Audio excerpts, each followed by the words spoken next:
Unspoken. Another week, another episode. I'm excited. I tell you, it is an amazing journey when you're talking about the unspoken, the hidden, the unrevealed. Just to hear some of the comments. Some things are so devastating, so deeply rooted in the heart of pain that the person really don't want to give their name or to show their face because they just feel like I can't. But I do want to talk to you about it. I do want to find out what is it that I can do in this situation. I mean, I don't know, a lot of you might remember that has been following people that's been following me, especially in the mother and daughter era for 25 and a half years now. When I first started the radio program in 2009, around about that time, God asked me to do a series on hidden secrets. And he kept saying that is the wedge between the mother and daughter relationship, the hidden secret. So I'm telling you, if my memory served me correct, I was basically on that subject matter for about 3 years. Just go off a little bit, come back, and he kept hammering on that thought. And of course, from the era in which I grew up, we were taught to keep your mouth closed. We were taught that things in the house stay in the house. We didn't have all the social media. And so the people that we were around was mainly family and church members and, maybe somebody from your parents' job or your friends from school. But you knew not to mention it because you would get a spanking. You knew not to say anything. And I find now that a lot of the young people today, it doesn't resonate like that with them. They like texting it, posting it, telling everybody about it. And I can't say that's a bad thing because it's an outlet. It's when you think about it, it's releasing that pressure. Like I need someone to talk to about this. Who can I trust? Well, I can trust my social media friends. You see people put things on there as if they're talking to the whole world. Yo, you don't know this happened, that happened, this happened, because they need someone to release those hidden secrets to. And I realized with the text and more or less the emails is a big thing. It's pretty much hitting close to like the Me Too movement. I'm not saying it's on that magnitude, but the force behind it, it doesn't have to be 10 million people saying it. It has to be a number of people saying basically the same thing and resonating in the same spot of unlove, abandonment. Where is my mother? Where is my daughter? Why are we here? Why are we not talking? Sometimes they can't even remember why they're not talking. So I just want to say, we want this to be a safe place. And like I told a young lady, we'll take the questions and then we'll just answer the questions. And that's what we want to do today. I selected a question and I'm going to answer it because, we can have guests on every week and deal with issues pertaining around that guest and their experiences. But we have so many people that are writing in and saying, what can you say about this? What do I do about this?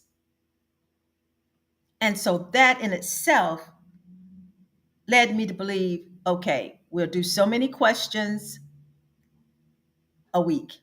And I have a show that I do in Africa on Friday mornings. And that live show, there are women that's constantly writing in and asking me questions.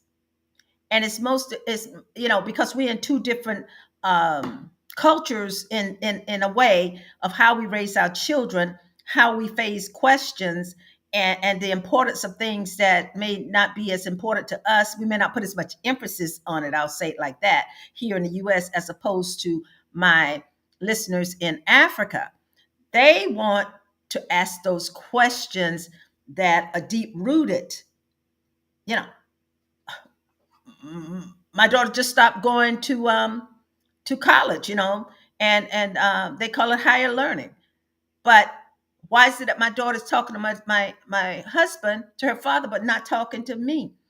So when I look at all the questions I get from the listeners in Africa and all the questions I get from the ones that are writing me here, and I can't even tell you for 26 years almost the number of situations I've been faced as being a Christian clinical psychologist. Not only as someone coming into the office and sitting down, or someone I'm counseling via Zoom or on the teleconference, but also in our Bible college. We have women that we deal with that um, in the prison systems, and that we provide them an education so that they can come out better than they were when they went in. They have something that they can hold on to. They are now educated woman, a more informed woman. They know now how to deal with their life better than they did when they went into prison, because they got a different perspective. And so we deal with all of these issues that is pertaining to helping someone get to the next level, but it's all based around that mother and daughter relationship. When we go into prison, when I say we, I'm talking about Dr. Oliver and I, Dean Oliver. When we go into the prison, the first thing they hear when they say mother and daughter, you better believe there's a line of women.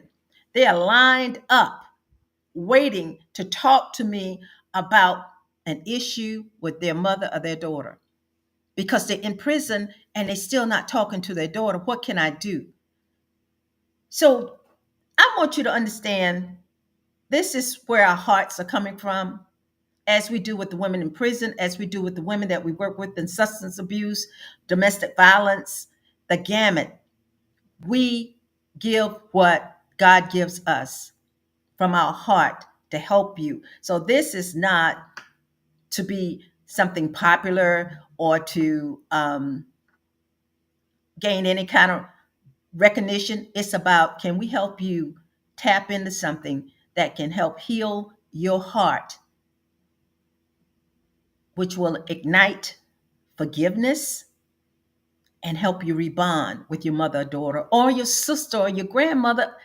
Women cannot get along if they don't get along with their mother. We got to start with that. If you can't get along with the person that brought you into the earth, how are you going to get along with women that you work with or women that you call your friends? Come on now. It's just not possible. You're faking, because you first have to love the one that brought you into this earth. There's no way that you can skip that and go on to the next level. It's impossible. You're pretending. You cannot not like your mother and like another woman. Now you think about that. It's impossible. And you don't want to be mean. There's no reason to be mean. It's your mother or it's your daughter. It works the opposite way too, because I got a lot of daughters writing me about mothers not doing what they're supposed to do. Mothers talking about the daughter. So that's where we are. Unspoken. It's raw. It's a raw conversation, but it's here to heal the soul. That's what we want to do here on this show. And so today we're going to talk about um, one of the questions. Well, as I went through, I tried to find one that really we could touch on several different parts of it that would answer maybe two or three different questions. So I'm going to tell you a little bit about who we are, because someone asked me, could you tell us a little bit more about who you are and the mother and daughter movement? We are the Mother and Daughter Global Movement. We operate with and partner with women around the world, different women organizations. We deal with humanitarian services nationally and internationally, and it is growing. I'm excited about that. The other part is that we have a mother and daughter community. It's called Matriarch Now. MatriarchNow.com. When you go there, you can join. If you like, join. It doesn't cost you anything to join. What you would do is be a part of this movement as we are moving forward, and you'll see some of the things that's coming up. So join, be a part, and then you'll see. I don't want to project anything because I want to wait until it's actually physically done. I stop all this telling things before it happened. God said, "Did I tell you to tell that?" So I'm watching what I say. But I'm going to show you a little bit about our community. And when you watch this, you're going to see the different aspects. We have the mother and daughter radio program. We have the mother and daughter television that's on Roku. And then we have the mother and daughter Bible College, which just turned into the mother and daughter Bible University. And I'm going to have Dr. O, which is our dean, tell you a little bit about that because classes have started on April the 7th for this year. And rather than me doing it, I'm just going to let you look at this and you get a good feel. And anything else you want to know, go to matriarchnow.com. Go through. If you have any other questions, simply hit the contact information and send it to me and I'll respond. Hold on. As is the mother, so is her daughter. A strong mother and daughter relationship has a powerful impact on the family and the community. It is one of the most robust bonds there is, and yet it is also one of the most delicate. This is a relationship that must be given the utmost care. Mother and Daughter Bonding Network believes there is no substitute for a healthy bond of love between a mother and her daughter. It is our mission to develop this strong bond of love and remove the elements that weaken the mother and daughter relationship. Through support and counseling, we provide education, resources, and spiritual wisdom to mother and daughter communities on the premise of love and in the mindset that an educated mother is a highly effective role model and an inspiration for her daughter to complete her education. Mother and Daughter Bonding Network provides a safe and supportive place where mothers and daughters can forgive, reconnect, revive, and strengthen their bond through a process of continuous healing. We engage the mothers and daughters to bravely face and resolve the ups and downs in their relationships. We connect and empower mothers and daughters so that the process of transforming conflicted or troubled relationships into positive and healthy ones goes across generations and creates better and sustainable communities. Connect with us today at our website, www.matriarchnow.com, and change the mother-daughter relationship for the better for today, tomorrow, and all days to come.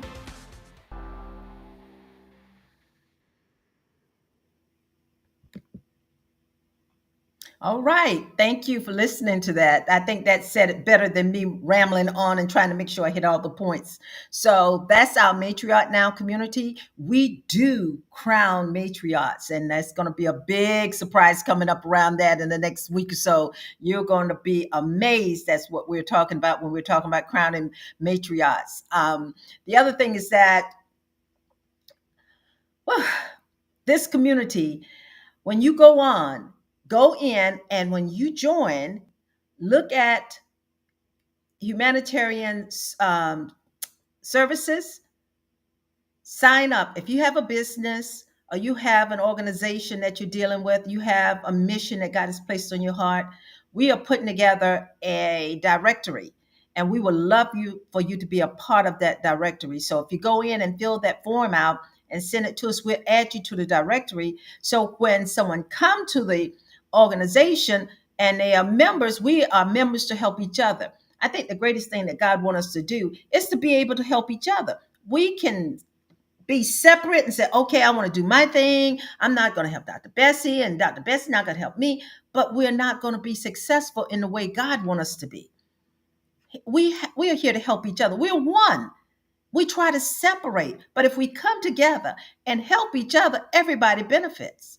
And like God said, when you heal the relationship between a mother and daughter, then you heal the world. You heal humanity because there is no other person on this earth that can bring a human into the earth except for a woman. And so we have to be prepared just in case God selects us. We have a daughter. We don't know if God is going to select that daughter to bring another human into the earth, but our role is to make sure we prepare that daughter just in case God calls her name and says, I would love to deliver a human on the earth through you.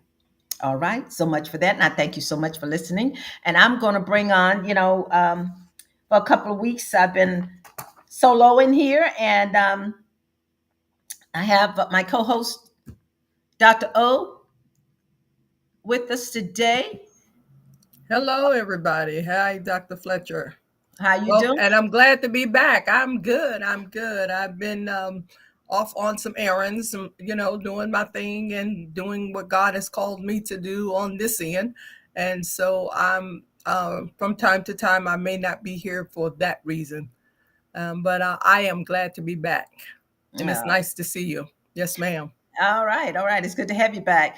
But that's why God say you got be ye ready. You know what I mean? So you just go and do Absolutely. what you do, and I can see this program being, a mixture of different concepts and way that we present it and deliver the message. So I'm excited about that. We were rigid in what we were doing before, but we'll see what God is saying. Before we get Absolutely. into our topic, I want to have you say just a couple things about the Bible College. I'm excited. We went from, and I keep saying Bible College, we've been a Bible College for what, 10 years. Now we are the Mother and Daughter Bible University, where we're doing the master's program and the PhD program, along with the AA and the BA. Tell us a little bit about that program and how can they get in contact with you? Okay, first thing, we this is our eighth year, Dr. B, and we moved into the place of the university in this past October. This past October made 8 years, and so we are, and what the audience need to know about our college is our university is this. Yes, you said something very important at the top of the hour about preparing. This university is geared just for that. We designed it accordingly to the issues around mother and daughter issues and substance misuse. Because when we don't have that relationship with those who God gave us, it causes us to do some things and we're out of character. And so, and what I'm talking about when I'm talking about out of character audience is that it's that characteristics of complex trauma. When you're dealing with complex trauma, you need the information you need to gain a different perspective about the situation. I can only talk about me and my experience with not being in a relationship with my mother and having taken your sound wisdom and advice and going to get the answers for myself so I can have a relationship with my mother. And so the Bible College is designed to give you that information. And we designed it with the idea in mind that each class brings you closer to gaining a different perspective about dealing with life issues. We don't have a mommy issue or a daddy issue. We have a heart issue. And if you don't, that's where psychology comes in. And we have 4 programs at the associate level, the bachelor's level, the master's level, and we have one program which is human services for the PhD level. So we have at the associate level we offer psychology, we offer psychology, and we offer it slips my mind. Give me a moment. Biblical studies. Yes, we have biblical studies and Christian psychology. Those Yes. are the two we have at the associate and bachelor's level, which we just added the human service piece to the bachelor's level. Mhm. Because even though we offer psychology, it gives students and participants a wider swing or door, if you will, if they do human services over psychology. And that's why we added human services, because that's what's going on today in traditional colleges. They are not promoting psychology, even though you have people wanting to go in psychology. They are telling them either social work or human services will give them a broader door to walk in for the future. And so our design is that they deal with these issues. And I'll just give a couple examples of the topics that we offer at the, because every class was designed based on a topic. It's not the traditional college that you're used to, because we bring in the issues facing complex trauma. And one of our classes that we have is Codependency No More. And that has a lot to do with how we deal with our relationships within dysfunctional families. And if you are not in relationship with your mother or your daughter, that's a sense of there's a sense of dysfunction that's going on within that family. And the family can never be whole as long as mother and daughter is not in relationship. That's just one of the class. And then the other one is trauma and the soul. We deal with the trauma part of it throughout, and that's multiple classes that goes behind that particular subject matter, trauma and the soul, letting individuals understand the importance of dealing with the spiritual aspects of their issue. Again, you don't have a mommy or daddy issue. When you can't find forgiveness for someone, you have a spiritual issue, and that's the soul part of it. And then another subject matter that we do is let me see a good one. I'm just looking at my library over here. Oh, recovery to live. We're all recover. See, people think when I use that term recovery, they think I'm talking about substance abuse, but we're all recovering from something. And so it's important that we learn what that means to recover.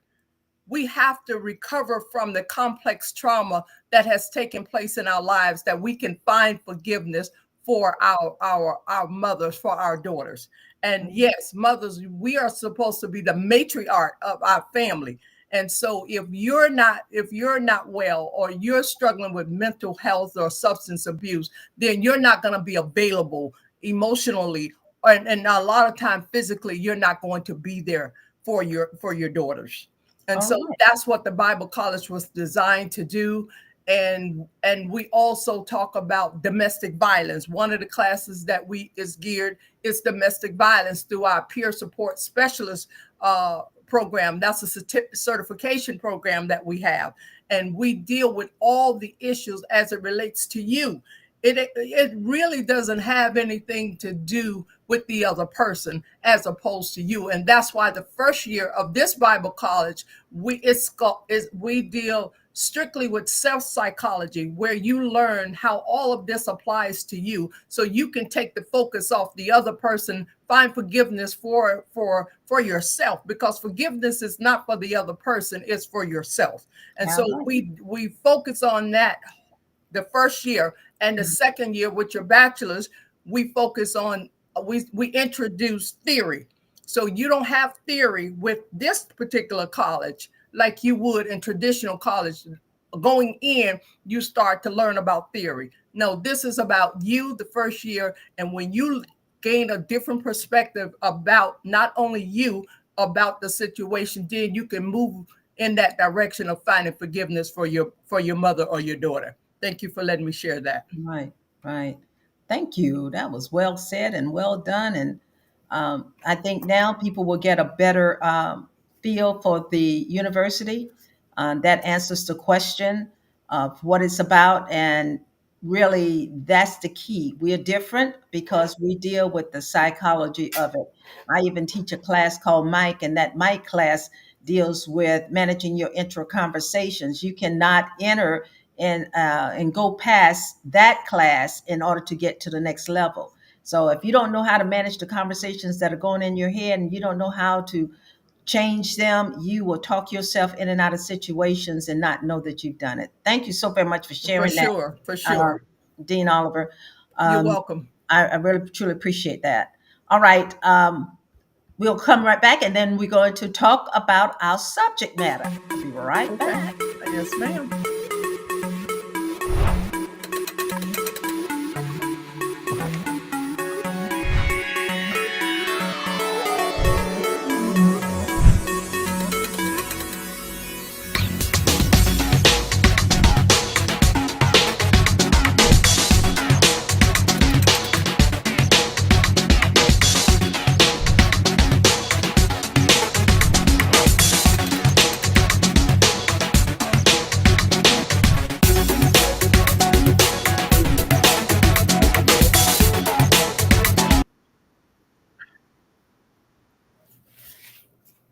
All right, we're back. Okay, now let's get into the meat of it. We have um, we have another guest on. I'm not sure if she wants to be on or if she just wants to sit back and answer. Uh, Dr. Joy is with us. Hey, Dr. Joy. I'm not sure if she wants to be a part. She wants to, let's see. Let's see what she's doing. Hi, Dr. Joy. How are you? Okay. All right. You want to be on or you want me to just listen and I'll just listen to your comments? I'll just listen because I have a really bad cold and I'm wiping my nose. Okay, then. All right, then we'll spare you. I know you saw me wiping mine a little bit earlier. It's allergies. It's allergy time, girl. Okay. All right, let's move on with the subject matter here. Today, we're talking about wow, control. We are talking about control. This is the question. Um, my mother, well, I'll just say that. Why is it that my mother want to control me? We're talking about control issues. And that was the one question that really spanned out over a number of different subject matters. I remember a long time ago, it's not, I don't hear it as much now as we do then, Cynthia, it's that I don't want to be like my mother. I do not want to be like my mother. So, hello, welcome to the real world. Live long enough, and then you're going to turn in to your mother. It's just no way that you can do it outside. So I'm gonna come right back, and then I'm gonna get your comments on it too, Dr. Oliver. Yeah. All right, then what we're looking at now is that why is it that most daughters think that their mother want to control them, and why is it that most mothers do want to control their daughters? I think it's an innate thing that we have um, sort of gained from the wisdom from our mothers, and I can only speak of my own. I tell individuals, we all have our stories. Uh, Daughters are fighting; they want freedom. It's like being locked up in a prison, and you're just waiting and counting. And you know how a prisoner may have a calendar on the wall, and they mark on the calendar, "I got 21 more days," or "I got 5 years." When I talk to young girls, that's their thing. When I turn 18, I'm out of here. Where are you going? What's the rush? Mothers, if you hear your daughter say that, you need to stop and find out. I mean, what's the problem? What's going on in this house that you want to go into the world? 5 years from now, you're planning now at 13 to make an escape? Why is it that so many daughters are running away from home? Why is it that they are being caught by these young guys out here? They see them, they see that they're depressed, they see that spirit of unsettledness and deciding that, oh, this is a prey right here. It's like a lion. They sit and they wait.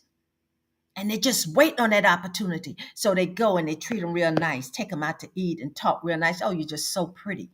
Why is it that a daughter want to run away and fight for her freedom at a young age? What's going on in your household, mother? You need to stop and ask yourself that. You need to talk to your daughter and ask her, what is it? What is it that I'm doing? Somebody has to take the blame. She's just a little girl. She's been reared in the house with you. And it's up to you to find out what is going on. And if the father's there, the two of you need to sit down and find out what's going on. It might be bullying at school, or you're not paying her any attention. You're not giving her an opportunity to share her thoughts. You have to understand, raising a child is not an easy thing. Raising a child is something that God has given us the opportunity without giving us a map, because each child is different. He gives you the word of God and he says, okay, now you're going to read this and interpret it. But I'm here. I created her. All you got to do is come to me and ask me. I have the answers. See, we don't want to ask God. We want to look at our neighbors. We want to look at the people on social media. We want to look at television. We want to see how everybody else is doing it. And then we want to do what? Model that. That's not your daughter. That's not your mother. My mother used to tell me, I don't care what's going on in somebody else's household, but in this house, this is the way we do it. So if I went home and told my mother I wanted to do something, and or ask her if I could go somewhere or be a part of something, it's best for me to stand alone in that question, or act independently of anyone else. But the minute I say, because so and so is doing it or they're going, it's an automatic no. It's a no. She's just always done that. She will not let you be a part. She would not let me be a part of some group decision on what I'm going to do. I must say, no, then you're not going. I'm not raising a follower. I'm raising a leader. And I thought she was probably one of the meanest little ladies when it came to making decisions. I love my mother. We were close. I'm an only child, so what else did I have but my mother and my dad? And thank God I had good ones. But when I wanted to do something, she disagreed with me, then I thought she was a mean mother.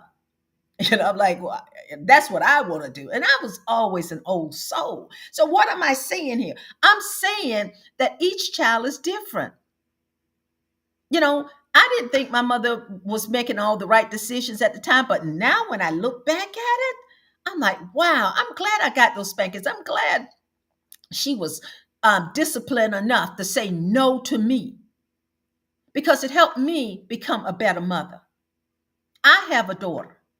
And yes, we work on this relationship. And as I tell you all, there is no perfect mother and daughter relationship. But I'm telling you, you can make it your very best. And we all have faults. But if you can get past yourself and just get into that forgiveness mode and realize that you were that age at one time, that's why God sent you first. He sent the daughter, and then she raised up, had the baby. Now she's the mother. You got these years of experiences. You ahead of your daughter. Don't act like you didn't go through those years. You were a baby. You were a youth. You were a teenager. You were in your 20s and your 30s. So you know. And even though the world is changing, the spirit and the concept of the world remains the same. So yes, we have to learn that. And I thought my mother was controlling me. And I'm going to tell this, and then we're going to get into Dr. O and Dr. Joyce, part of the question or their statements. I was 48 years old the first time I said no to my mother. Because see, I was conditioned, and that's what we have to understand. You cannot live under the conditions of generational curse. It was mandated for me. If mother said something, I said yes ma'am. If daddy said something, yes sir. Even though I was always getting in trouble because I would always challenge her. It was just in me to challenge her. And I remember my mother saying to me one day, "You just wait. I can't wait till you have your daughter and then see what happens." Now, haven't you heard that before? And I was like, "Well, my daughter's going to do this and my daughter's going to do it." And then I said, "Well, I'm not having no children." I went back and forth. But guess what? I get the same thing. My daughter was doing it when she was like 2 or 3 years old. You just can't tell her something and she just take it and go on. I can tell Angie something right now. I'll make a statement and she's fact checking the statement as we're talking. Because what? That's the way I was. And as is the mother, so is the daughter. You just don't say it and we just take it and run with it. I was taught to, and even God said what? Test the spirit by the spirit. You just don't take what somebody say and run with it. So you have to understand who your daughter is. And if you realize, you're going to see a lot of you in your daughter. So let's open this up and unpack this with let's go with Dr. O. Dr. O, let's look at what are you what do you have to say about a mother wanting to control a daughter? I have some tips that I'm going to share in the end and some points that we can make. But let's just see what you think about it. Well, first things first, you made the first realization. It's human nature. That's number Mhm. one. Then number two is it's a learned behavior. It's an unhealthy boundary that the mother has. It's that generational curse, if you will. The mother didn't have any healthy boundaries with her mother because her mother controlled her, and now she is a mother, and now she's doing the same thing that her mother did to control her children. And it's like you said, she marking off the days, the hours, the months, the years until she can get gone.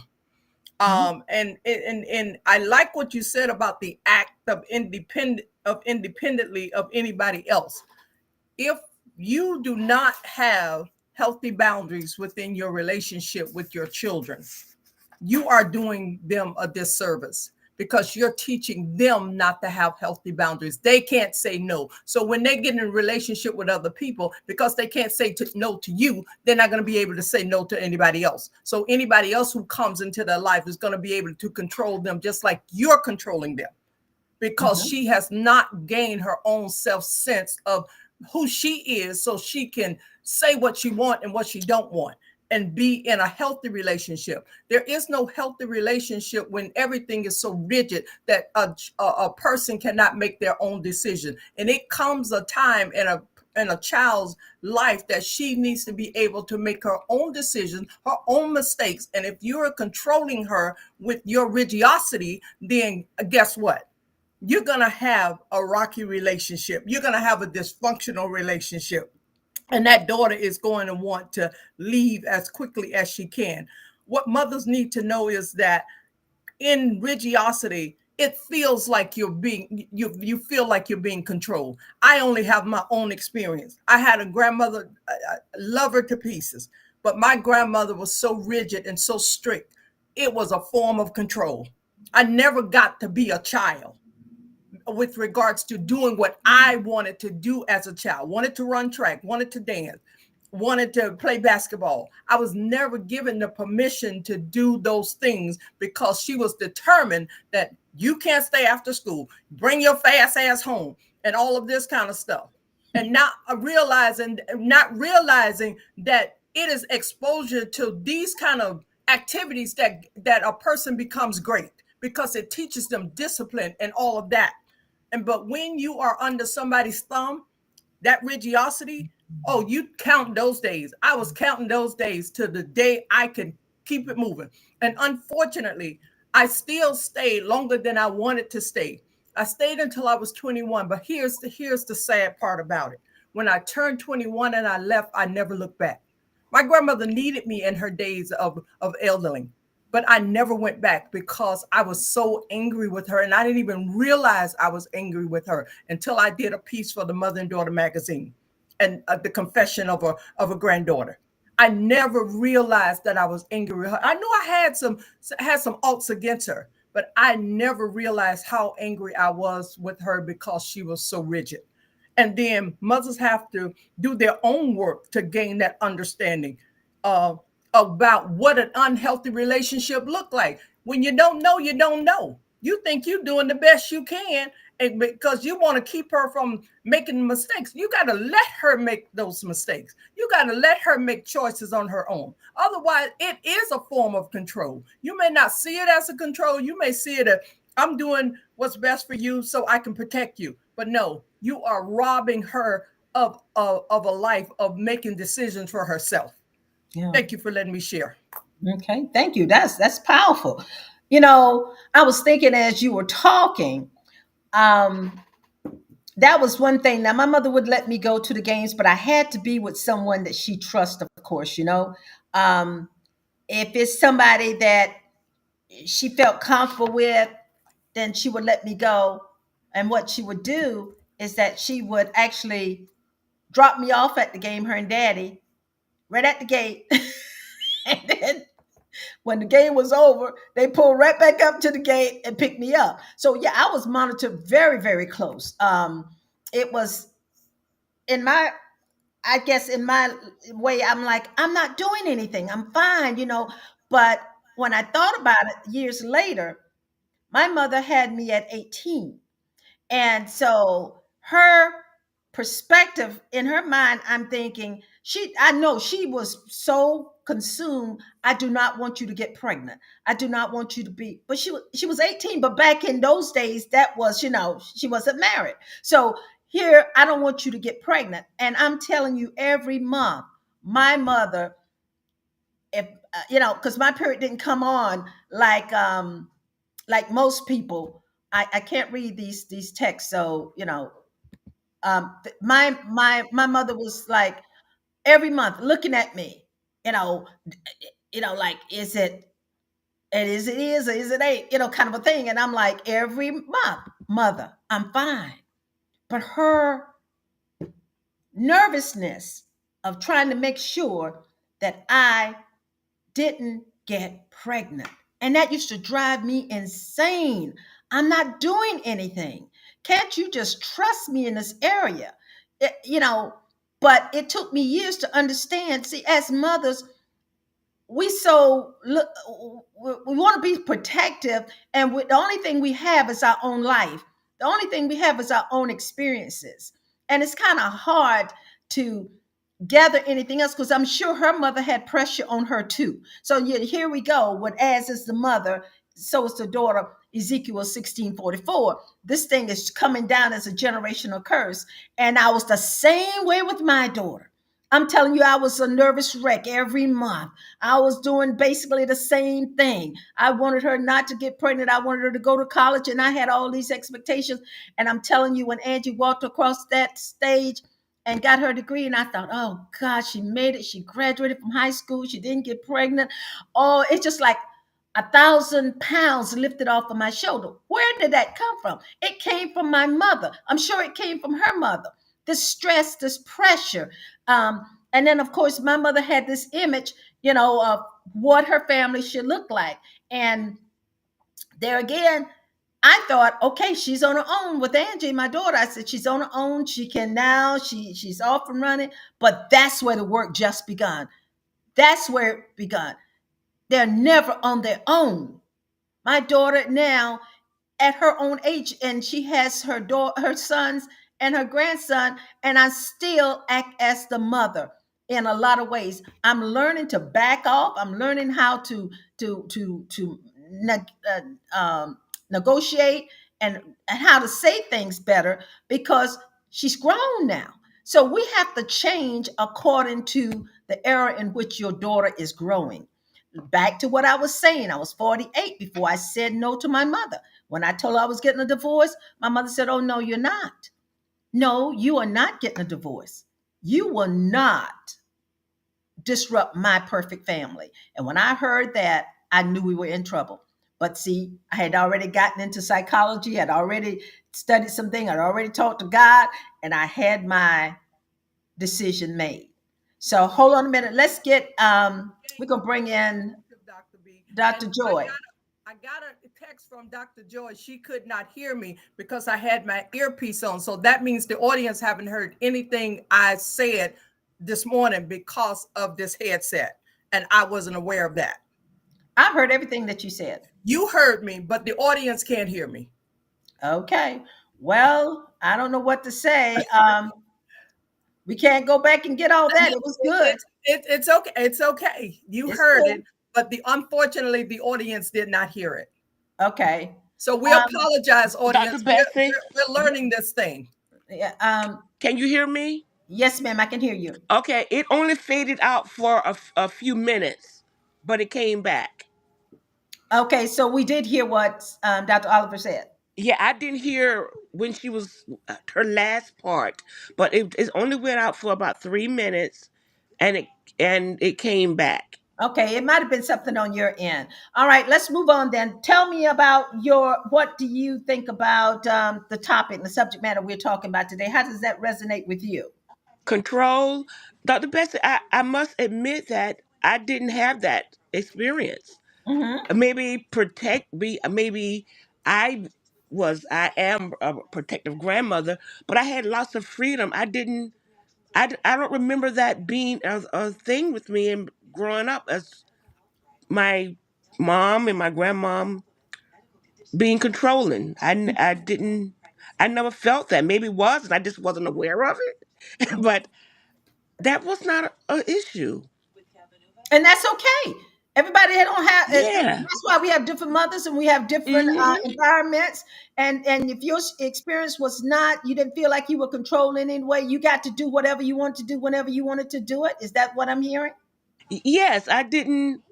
I didn't remember them doing that. The only thing I remember is maybe my mother was being um no, not even that. I feel like I am the one that took that on my own, but being overly protective. But there's a difference between control and being protective. But I don't have that experience of the control. It's a thin line between control and protective and overly Yes. protective. It's a thin line. It's just your interpretation is how the person Yes. perceive it. And I know you were raised in the South, and I know Hmm. women in the South don't play. And so we've had conversations, Yes. um, about things that you might. I don't want to say them, but But you can say it. We're in a safe place. yeah, but what I'm saying is that, when you're saying that you had issues with your mother because of some things that she did, but you were pretty much kind of raising yourself in some ways. So that's a different kind of thing, but it's a controlled environment. And then with your grandmother. So like I tell people, we're not looking for dirt. We're looking for balance. And so share what make you think that you was not in a controlled environment, because that's what the audience need to hear too. We want to balance this thing out. We don't all have to be in the same boat. And I cannot say I had a bad life. I had an amazing life. My feet didn't hit the ground. You know, I was pampered. I got basically everything I wanted and more. I was the only daughter, granddaughter. Rest of them was boys. So I'm not painting a picture. I'm just saying, as a child, I wanted to be more in control, like I knew something. You know what I mean? And it was a part of that independence. So, what is it? Share with the audience so that because a mother can glean from you on how you and your mother did it. Tell us how that worked. Um, I'm trying to think about that because I don't remember, for an example, my I never remember my mother's or I can say my grandmother and mother raised me parallel to each other, and I don't remember my mother saying you can't go here and don't do this or don't do that, because my mother wanted me especially, to be very independent, and she didn't hold me from my experiences. The only thing that I remember is when I became pregnant in college, my mother was upset. She was disappointed. But as far as her telling me how to raise my kids or trying to control that and growing up, I don't recall that Mm-hmm. experience. Mm-hmm. So I think that um, my mother and grandmother wanted so much for me. They wanted me to feel my own way. I think it was more they trust my decision. Mm-hmm. And they gave me a lot of leeway. The only thing they wanted me to do was to read books and to get out of South Carolina and travel and do something with my life because they were sharecroppers and they had such a hard life. Yeah. They gave me everything, all the tools to go explore. Yeah. So That's there awesome. was. Oh my Can I God, I'm chime in? sorry. Can I chime in there, ladies? Go ahead, Dr. Joy. So that's what I was. That's my experience with it. Hmm. And I think that's I think it's wonderful because see, as an artist, as you are, Mm-hmm. the artistic side, and I can see that, and that's what happens when you raise, like you say, sharecroppers. They did not want another generation of sharecroppers. They wanted you to break that mold, and I think that's amazing because that gives depths as far as balancing off. I think every mother in its own way was doing that. And my mother, if she was here today, she would say, Bessie, that is not true. I'm telling you.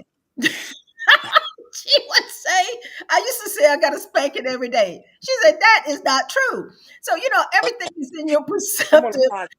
because you can't get what you want to do. Let me just put you on mute there. Because I wanted to do what I want to do. I always was older in my spirit. Like I tell people, I've been talking to God since I was 5. So I had wisdom, and I just wanted her to allow me to do some things. I started driving car at 8 years old. I drove school bus starting at 14 years old. I was always a trailblazer. I was always old in my spirit, but my mother said, you are not old enough to do that. But in my mind, I believe, and that's why I felt she was trying to control me, because I had a different spirit living inside of me that was bigger than life. So thank you for sharing that, Dr. Joy. And that's what we're saying. Have a balance. Know your own child. Let them explore. And I love people that are you're an artist. You produce movies. You're doing all the things that they allowed you to do, and turn out to be a pretty good woman. So God bless you. I'll be right back. Okay, I got a couple minutes, just a couple seconds. You wanted to say something, Dr. O, before we go? Or Yeah, what I was hearing Joy said is this, that her grandmother and her being raised by her grandmother and her mother, they gave her the autonomy. That word autonomy, guys, is just another word for giving her permission to make her decisions based on what she wanted to do and didn't want to do. And that was, and you can look at that as being a healthy environment with regards to raising children, because if we continue on the path of from which we come in, and they did, like you said, they didn't want to raise another generation of croppers, so they gave her permission to step outside the box. And that's what needs to happen. So back to the question, why is it that my mother wants to control me? Your mother wants to protect you, but she may be overstepping her boundary, because there's a thin line between control and independence. And so she wants you to, she don't really want to control you, she just want to protect you. And there's a thin line between protection and control. And so mommy needs to do her own work so she can understand where she's going wrong with the way that she's trying, that she's raising you. I don't know how old you are, but if you're not an adult already, she needs to do her own work so she can get a healthy boundary, because it's not until you know that you can do something about it. yes, true on that. And there's a couple things that I want to say too. Is that when you're an only child, your parents can kind of smother you in a way. But I I was looking back at what she's saying. It's not that they wasn't controlling; they were controlling loosely. That's a difference. Sometimes, and in her mind, Dr. Joy's mind, oh, I got freedom to go and come. But maybe Dr. Joy could handle that, which obviously she did. But every child, there has to be a measuring stick, because the maturity doesn't sometimes match the age. And that's how mothering come in. You got to know your child. You got to know what that child is capable of. Just because they're 20 doesn't mean that they have the experience and the wisdom of a 20-year-old. They can still be a 12-year-old in action. So, with all that being said, I think we covered this topic. I just want to give some closing remarks. But before I leave, I do want to say one thing about the Bible College. When you said it wasn't 10 years, in retrospective, it is 10 years because we got started in 2015. So I count all the years, Okay. Okay. to Okay. 2015 to now. Right, I because we mean, started out doing relapse prevention. So, and it morphed into the college. yeah, no, we started developing the college in 2015, right? Those Right. curriculums. So that's what I'm saying. So when God said it in 2014, we was on in 2015. I'm counting every day. Okay. Thank you, and I'll Okay. be right back. I'll be right back to It's you. all perspective. Yeah. Okay, I'll be right back. All right. This is exciting. Let me see if I can give you some closing remarks. I wanted to just say, I looked at what did God say, and I was looking at some Bible verses. And when I did my research, the first thing that came up was Ezekiel 16:44, and that is our foundation. I was like, okay, that was the first thing. As is the mother, so is her daughter. And then there's Proverbs 31. We're talking about she opens her mouth with wisdom, and the teachings of kindness is on her tongue. See, God has got it. You just got to go in there and read and find. But see, we have Google. Just Google the thing. What did God say about this? And it'll take you right into your the word of God, and he'll tell you, and all you got to do is just think about it. So we got Michael, let's see, 4:6, and then he says this, and he shall turn the heart of the father to the children, and the heart of the children to their father or mother. So when we're talking about a heart matter, just like Dr. O said earlier, we are talking about a heart matter. It's all about the heart. If you can get your heart in order and align your heart with divine love, we all gonna miss it sometimes. I go back and I look back at some of the things I've done and said, and all I can do is say, God, forgive me. And my thing is, can we just start all over again? If I say something to my daughter and I feel like I shouldn't have said it, or it doesn't resonate, it makes me feel uncomfortable, I'm going to apologize. So that's why I said, Mother, just apologize. You said, well, what am I apologizing for, Dr. B? You are apologizing just because you're the mother, because you are the matriarch, because you have the wisdom. Be the bigger person. Apologize and watch and see the shift in your relationship and your bond. Do you want to do? I got 30 seconds, Dr. O. You want to say something to close it out? Other than mothers, you got to do your work, because if you don't know better, you can't do better. Yeah. Thank you for letting me share that. Another thing that you say is what? Hurting people? Hurt Hurt people. people. Yeah. Absolutely. And we're here just to see if we can ease the hurt. And thank you, Dr. Joy, for joining us. Thank you, Dr. O. I'm glad to have you back. I know I'm you're glad such a to be busy back. lady. You know what I'm Yes, saying? I am here. Sometimes I feel like I'm on the boat out there just floating. I'm like, where I are you know. I know. I'm sorry. I'm sorry. at? When That's all right. when God sends us out on other assignments, sometimes we get caught up in that other assignment, and I'm absent from the ministry. But I like I thought I was going to a graduation this morning. I was like, I cannot abandon my girl this month, this day. So no, I cannot go to a graduation. Period.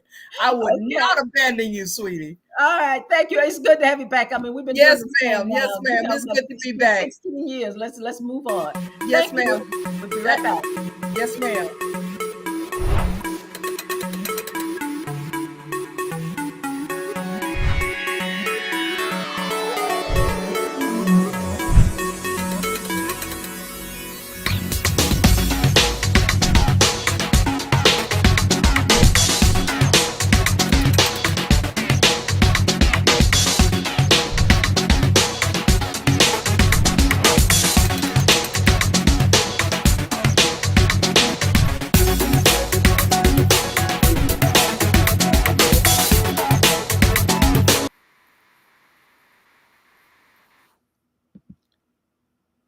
All right. That's our show. We'll see you next week. Unspoken, the raw, heartfelt conversation. Let us unpack your question. Send it to us. Go to matriarchnow.com, go to contact, send us your question. We will unpack it for you. See you next week. Bye bye. Bye bye.